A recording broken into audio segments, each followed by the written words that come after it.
Everyone thinks of parachutes as something that only skydivers wear, but here's something that most people don't know. Some small airplanes come with a parachute for the entire aircraft. And a lot of folks hear that and they think that it sounds like a gimmick. So, do airplane parachutes actually work? Well, we've analyzed the data to see if it's marketing myth or if it's actually a life-saving technology. Hi, I'm Greg from Pilot Institute, the online ground school that makes aviation easy. Let's start with the basics. What actually is an airframe parachute and how does it work? Well, airframe parachutes are built right into the aircraft structure. You pull a handle in the cockpit and a small solid fuel rocket is going to fire up, pulling a packed parachute out of the airplane. The lines are attached at reinforced points that spread the load into the structure. The canopy also doesn't snap open all at once. Instead, a fabric slider and stage openings slow the inflation to avoid shocking the airframe. Some designs even cut a line after a short delay, changing where the chute pulls so that the aircraft lands more level. And the aircraft then descends at about 1,500 to 1,700 feet per minute until impact. And that's not exactly gentle, but the seats and the landing gear are going to absorb a lot of that impact. So does all of this actually work? As it turns out, yes. These were first offered by BRS Aerospace, but the company that made the whole airframe parachute mainstream is Cirrus Aircraft. They were the first to include a parachute system as a standard equipment on every aircraft that they produced, starting with the SR-20 in 1998. Because of that decision, Cirrus has now the largest amount of real-world parachute data. That means that most of the statistics that you're going to hear come from their fleet. Their system is called CAPS, the Cirrus Airframe Parachute System, and it's not experimental or theoretical. It's been used in real emergencies, in real weather, by real pilots. The Cirrus Owner and Pilot Association tracks real CAPS activation, and they currently list 139 saves and 281 survivors on their website. So what does the data actually says about survivability?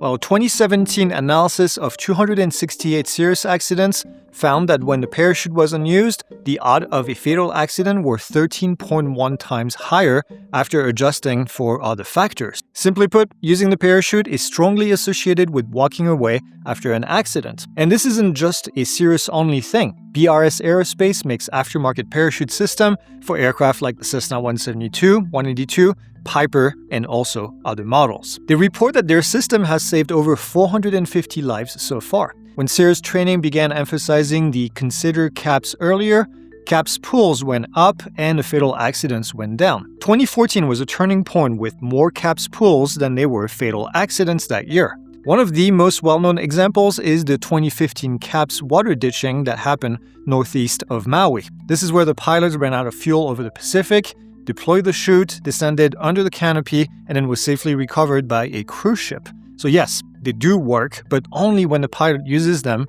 within the operating limits. There are two numbers here that matter most when it comes to deploying an airplane parachute: altitude and airspeed. Without enough altitude, the parachute system cannot fully deploy. Many pilots make a simple call-out after takeoff that reminds themselves that, well, the parachute is now available above a specific altitude. When it comes to airspeed, aircraft must stay below a certain limit before deploying the parachute. Deploying the parachute above that limit is going to increase the risk of damage from the excessive aerodynamic forces.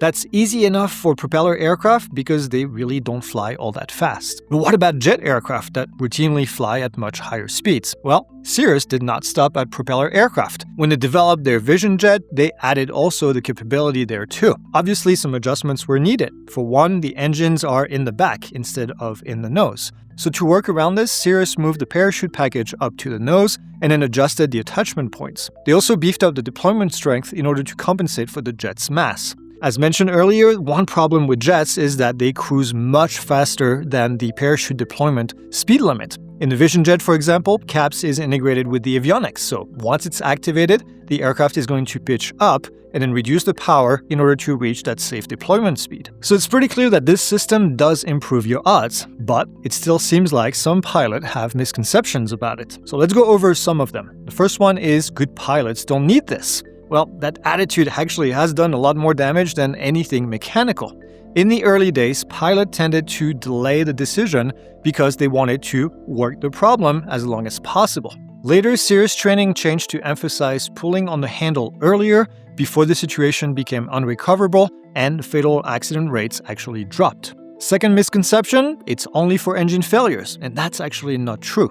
Engine out with bad option is obviously one of the uses, but so are losses of control in IMC, night over hostile terrain or water, or anything that's structural or icing related that you can't arrest. Next one is, it won't work below 500 feet. And you'll hear this one quite a bit, and it's not quite true. While it's correct that altitude is going to give the system a lot more time to fully open, it doesn't mean that, below a certain height, it doesn't work. Even if the canopy cannot fully inflate, it still creates enough drag and reduces the impact forces, and there are some documented CAPS activation where people survived even after pulling very low. The real lesson here is not never pull low, it's pull early while you still have enough altitude.